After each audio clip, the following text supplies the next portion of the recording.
Rachel's phone buzzed, the faint vibration cutting through the morning stillness of her kitchen. She glanced at the screen, its glow casting a pale light against the cluttered counter. Balancing her coffee mug in one hand, she picked up the phone, yawning as her eyes adjusted to the text. Trinity Chapel, 3 p.m. You need to see this. Her brow furrowed, and a shiver ran through her. The number was unfamiliar, no name attached. She read the message again, her pulse quickening as unease settled in her chest. Who would send something like this? Her first instinct was to dismiss it, probably a prank or a wrong number. But the tone of the message felt deliberate, almost personal. A part of her wanted to delete it and move on, but her thumb hovered over the screen. Something about it gnawed at her. She glanced toward the living room, where Eric's briefcase sat by the couch, still open. He'd left for Houston the night before, heading to a legal conference that had been on his calendar for weeks.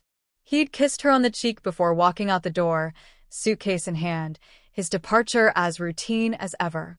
Shrugging off the odd message, Rachel returned to her coffee, forcing her thoughts back to the day ahead.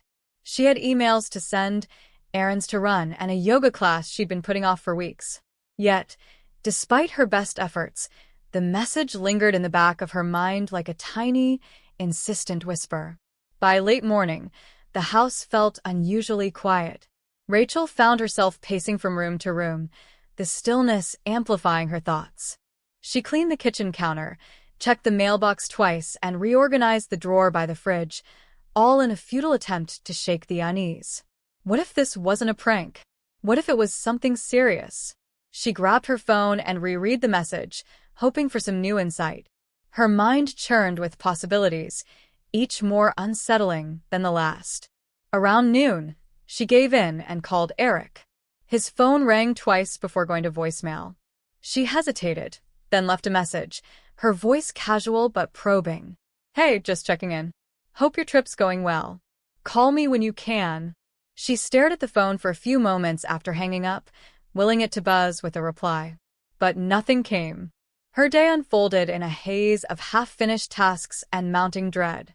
The pile of laundry in the bedroom remained untouched, and her yoga mat stayed rolled up in the corner of the living room. By 2 p.m., Rachel had worked herself into a state of restless agitation. The logical part of her told her to forget about the message, but another voice, one she couldn't ignore, urged her to go. By the time she grabbed her keys, the drizzle outside had turned into a steady rain. The weather matched her mood perfectly, the gray skies mirroring the unease churning in her chest. She climbed into her car, the damp air clinging to her skin, and started the engine. The drive to Trinity Chapel felt surreal. The rain streaked her windshield, blurring the world outside. As she navigated through Austin's afternoon traffic, her thoughts bounced between irritation at herself for indulging in this wild goose chase and a nagging sense that something was terribly wrong. She replayed her last conversation with Eric in her mind, searching for any signs she might have missed. He had been perfectly normal, hadn't he? Calm, collected, even affectionate. Yet now, as she thought about it, a subtle distance in his tone stood out, a faint echo of something she couldn't quite put her finger on. When she finally arrived, the chapel loomed before her, its stone facade weathered but imposing. Rachel parked across the street, her heart pounding as she stared at the grand building. Rain streaked down her window, distorting the view. For a moment, she considered turning back. She felt ridiculous, standing there in the rain like a character in some overblown melodrama. But her legs carried her forward. The heavy wooden doors creaked as she stepped inside, the faint scent of candle wax and old wood filling her senses. She slipped into the shadows near the back, ducking behind a pillar.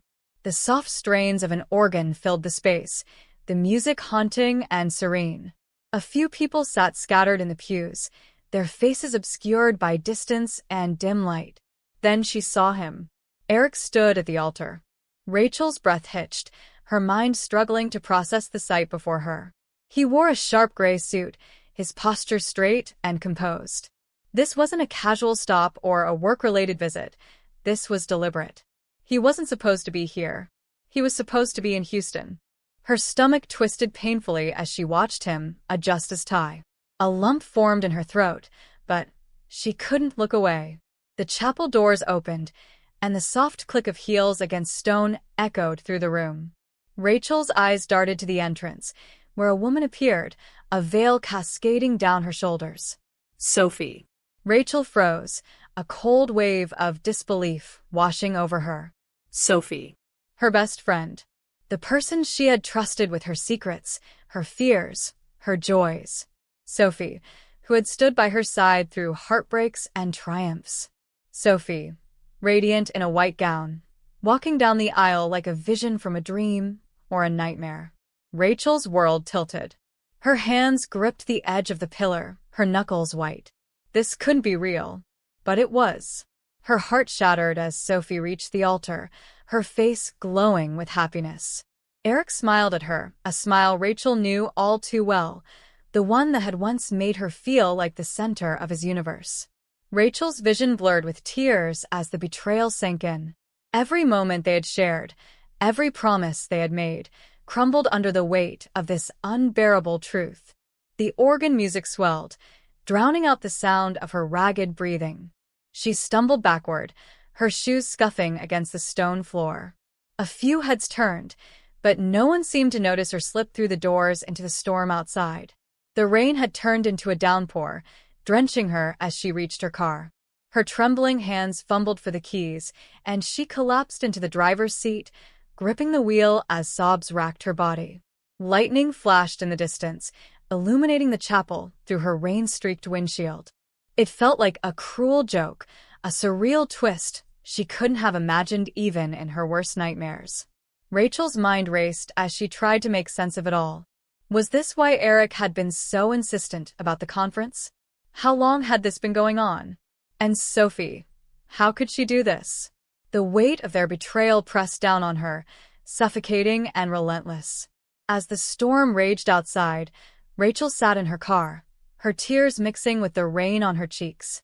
For the first time in her life, she felt truly alone. The drive home was a blur. Rachel couldn't recall the turns she took or the stoplights she ignored. Her mind was consumed by the ache in her chest and the whirlwind of questions she couldn't silence. Why? Why had Eric done this? Why had Sophie betrayed her? How long had this been going on? Every possible explanation spiraled through her thoughts, but none made sense. By the time she reached the house, her sadness had begun to harden into something else: anger.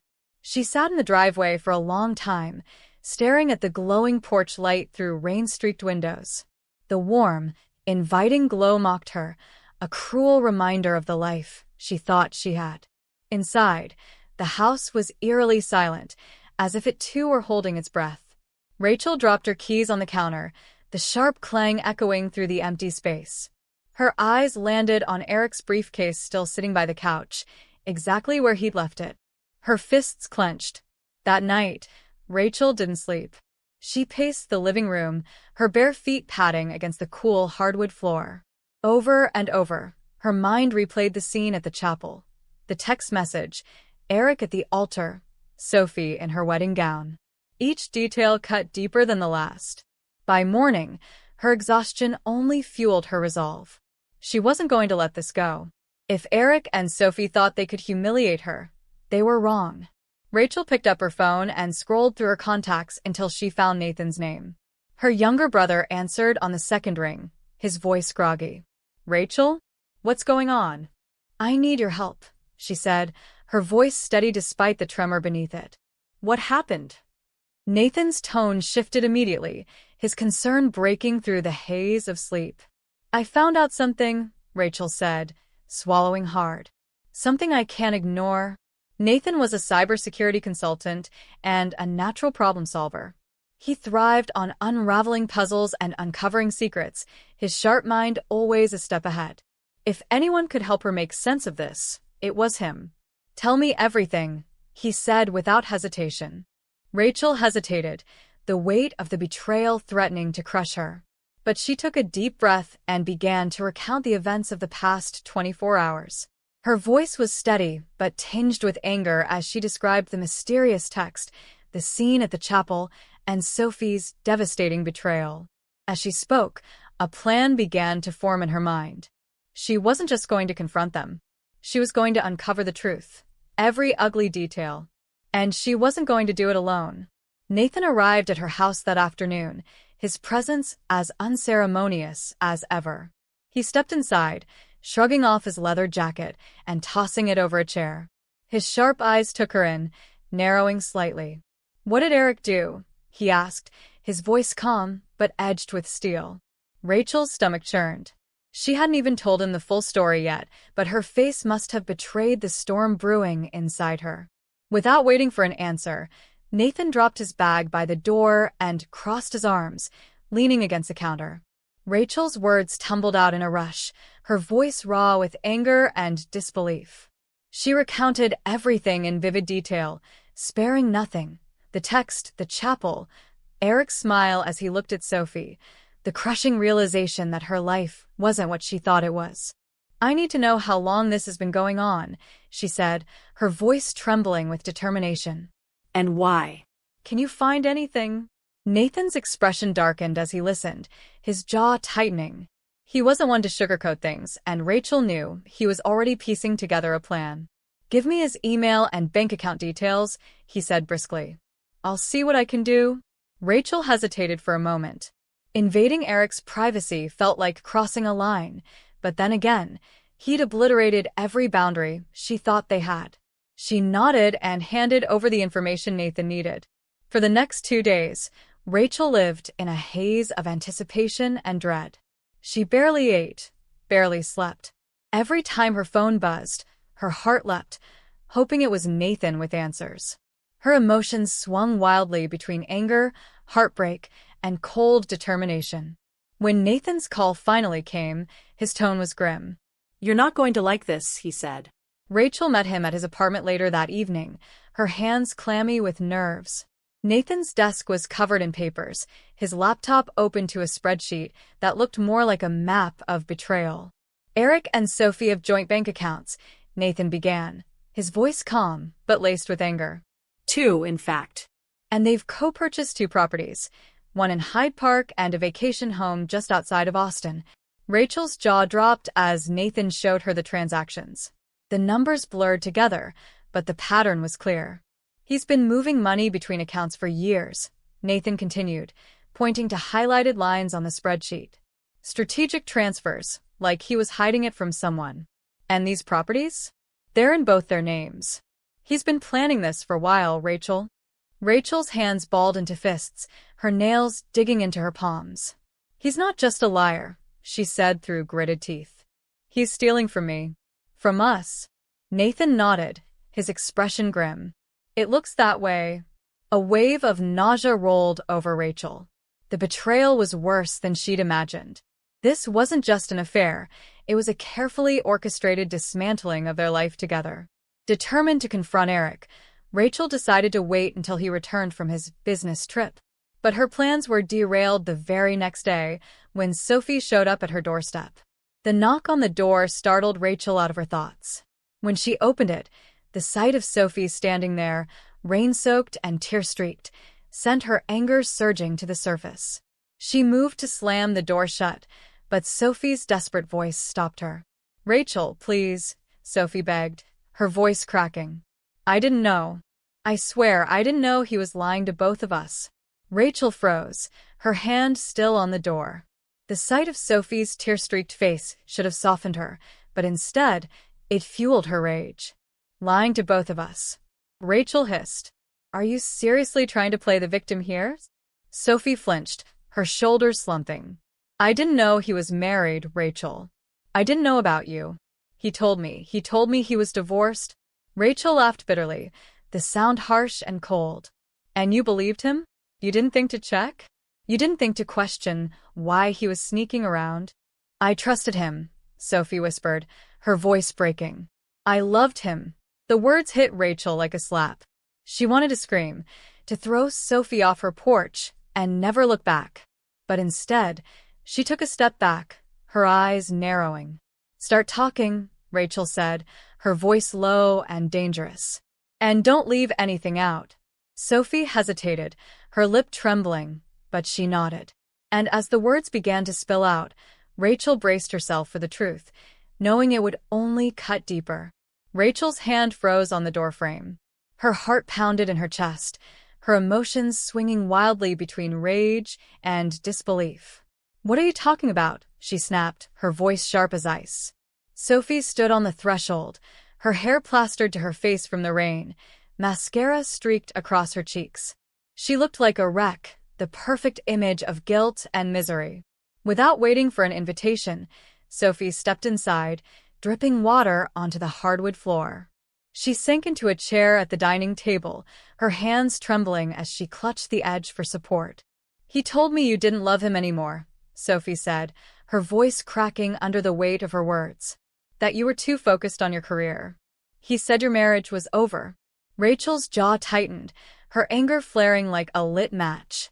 "And you believed him?" Sophie nodded miserably, her hands gripping the chair as though it might keep her from falling apart. "I did. At first. But then I started noticing things, bank statements, emails, little inconsistencies in what he said. I thought he was just, I don't know, trying to build a life for us.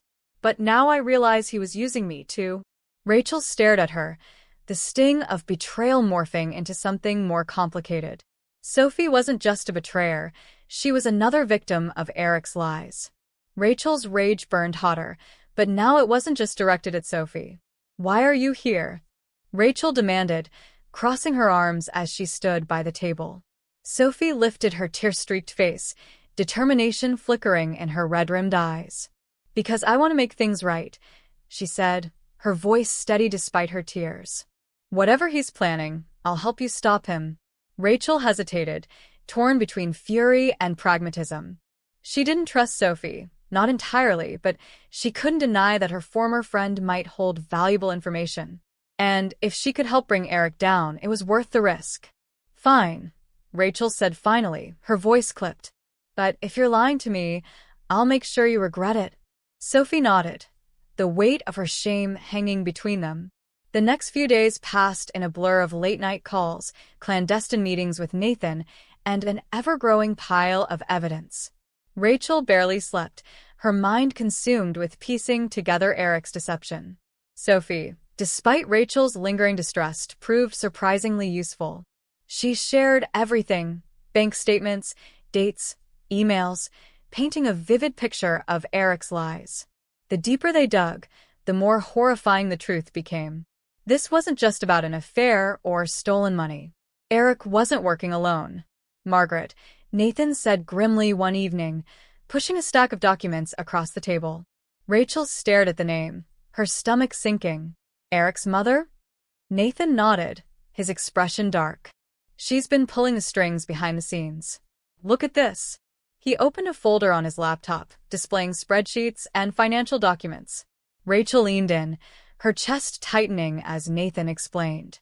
"She's been embezzling money for years," Nathan said, his voice tinged with disbelief. "She funneled funds out of her late husband's company into offshore accounts. And Eric's been helping her cover it up." Rachel's stomach churned. "Her husband, he killed himself, didn't he?" Nathan nodded, his lips pressed into a thin line. "Margaret's fraud pushed him to the brink. He found out what she was doing and couldn't handle it. And get this, some of the stolen funds were from trust accounts for children's education and healthcare. She didn't just ruin her husband. She hurt countless families." Rachel felt sick. The scope of Margaret's schemes was staggering. She had always found Eric's mother cold and calculating, but she had no idea the depths of her ruthlessness. "She's a monster," Rachel said, her voice trembling with anger. "And Eric, he's just like her." Nathan's expression darkened further. "He's learned from the best." Rachel's resolve hardened. This wasn't just about her marriage anymore. Margaret and Eric needed to be stopped, not just for her sake, but for everyone they had hurt. But how?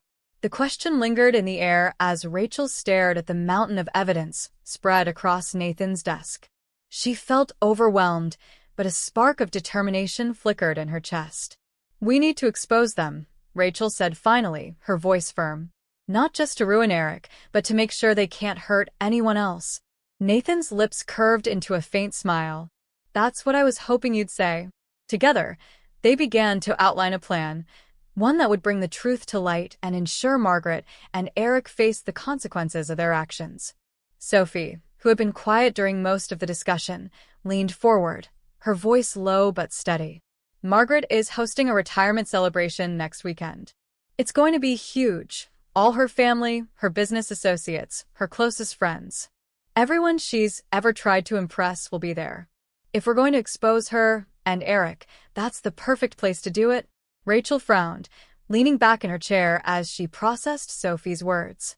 The idea made sense in theory, but it felt risky, almost reckless. Publicly exposing her could work, Rachel said slowly, but what about the innocent people tied to those accounts?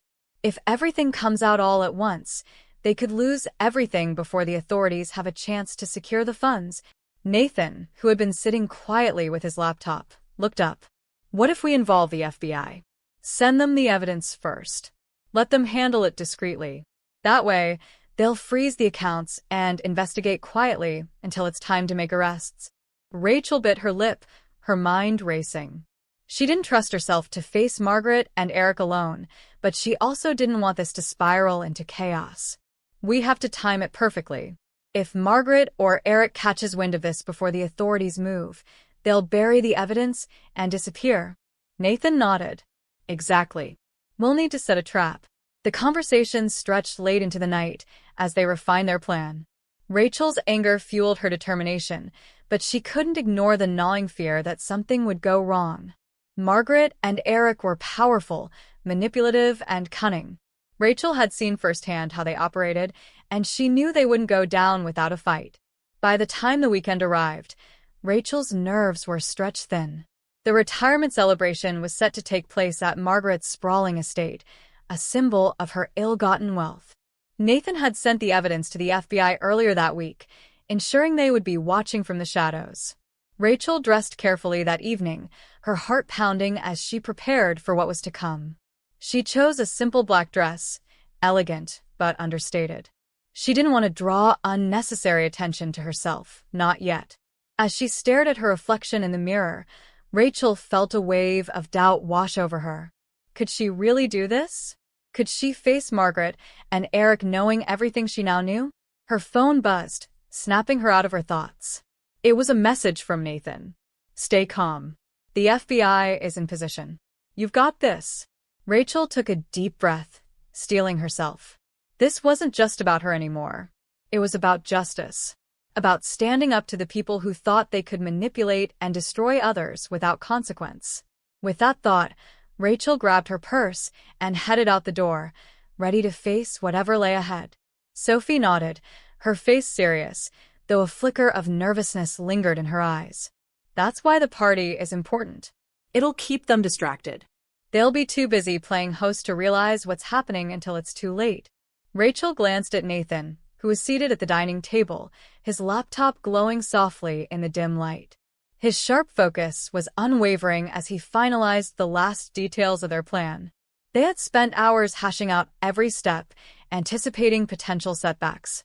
We'll send the evidence to the FBI a few days before the party, Nathan said, not looking up from the screen. That gives them enough time to prepare without tipping anyone off. Rachel and Sophie will handle the confrontation at the party itself, creating a diversion to keep Margaret and Eric occupied while the agents move in. Rachel sat back, the weight of the plan settling heavily on her shoulders. The risk was enormous, but it was their best shot at stopping Margaret and Eric. Let's hope this works, she murmured, more to herself than anyone else. The day of Margaret's retirement celebration dawned gray and overcast, the clouds thick and foreboding. Rachel stood in front of her mirror, adjusting the neckline of her simple black dress. Her hands trembled slightly as she smoothed the fabric, but she forced herself to focus. She had a role to play tonight, and she couldn't afford to let her emotions show. Nathan arrived first, carrying a small laptop bag. His expression was calm, his demeanor steady as always. The FBI has everything they need, he said, setting the bag down on the kitchen counter. They confirmed receipt of the files this morning. Agents will be standing by, waiting for my signal. Rachel nodded, her stomach churning. This has to work, she said quietly, almost to herself. It will, Nathan replied firmly. Sophie arrived shortly after, dressed in a sleek navy gown that highlighted her tall frame. She looked poised, but the tension in her eyes betrayed her nerves. "This is going to work," she said, more to herself than to Rachel or Nathan. The drive to Margaret's estate was eerily silent. Rachel sat in the passenger seat, her hands clenched tightly in her lap. Sophie drove with white-knuckled focus, while Nathan sat in the back, typing furiously on his laptop. The weight of their mission hung in the air, heavy and oppressive.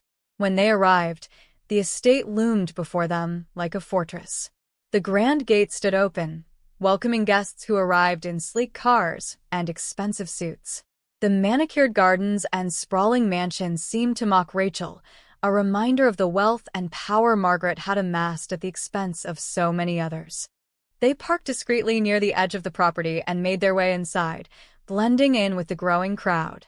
The interior of the mansion was as opulent as Rachel remembered: crystal chandeliers, polished marble floors, and gilded mirrors that reflected the guests' laughter and clinking glasses. "Stick to the plan," Nathan murmured as they entered. He gave Rachel a reassuring nod before disappearing into the crowd, his laptop bag tucked securely under his arm. Sophie and Rachel exchanged a glance before moving deeper into the party.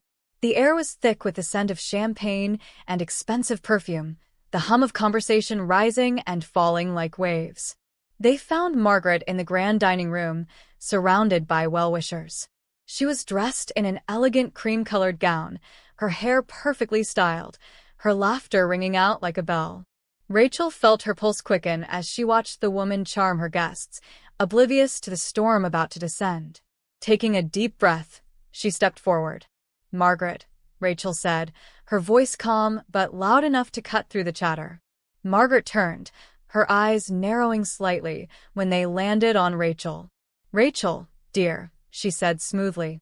"I wasn't expecting you here." "How unexpected." Rachel ignored the condescension in her tone. She pulled a folder from her bag and held it up. "I know everything," she said, her voice firm.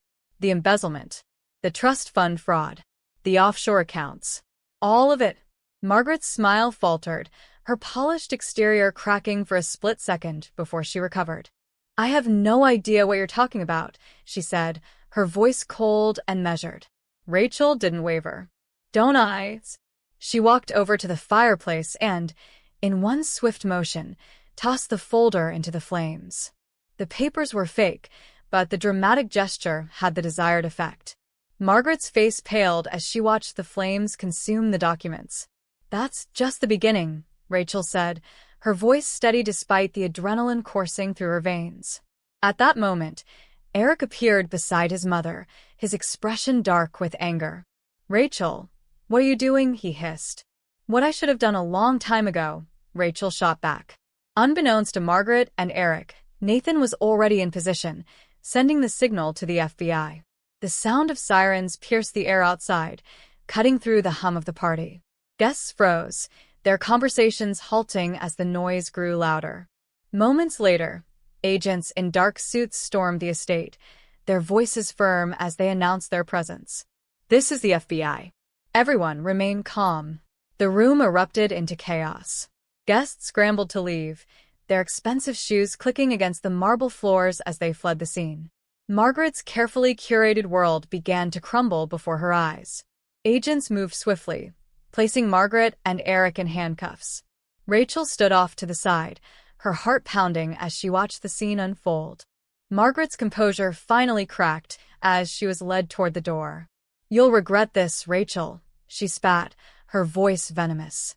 "You have no idea what you've done." Eric turned to Rachel, his face twisted with anger and desperation. "You think you've won?" he sneered. Rachel met his gaze, unflinching. "I've won my freedom. That's enough." In the weeks that followed, the fallout from Margaret's schemes rippled through the community. Rachel and Sophie worked tirelessly to help the victims, reaching out to families and individuals who had been affected by the fraud. Nathan continued to assist behind the scenes, providing technical support and connecting people with resources to recover what they had lost. It wasn't easy. Every day brought new challenges and painful reminders of the damage Margaret and Eric had caused. But slowly progress was made. Rachel found herself reflecting on the ordeal often. The betrayal had nearly broken her, but it had also forced her to rediscover her own strength. For years, she had lived in the shadow of Eric's lies, clinging to the illusion of stability. Now, she understood that true strength came from facing the truth, no matter how painful. Sophie, too, had changed. The guilt she carried for her role in Eric's deception drove her to make amends, not just with Rachel, but with herself. Together, they forged a new bond, one built on honesty and mutual respect. For Rachel, revenge had never been about destruction. It had been about reclaiming her freedom, her integrity, and her ability to trust herself again. As she stood on the balcony of her modest new apartment, looking out at the city lights, Rachel felt something she hadn't felt in months. Peace.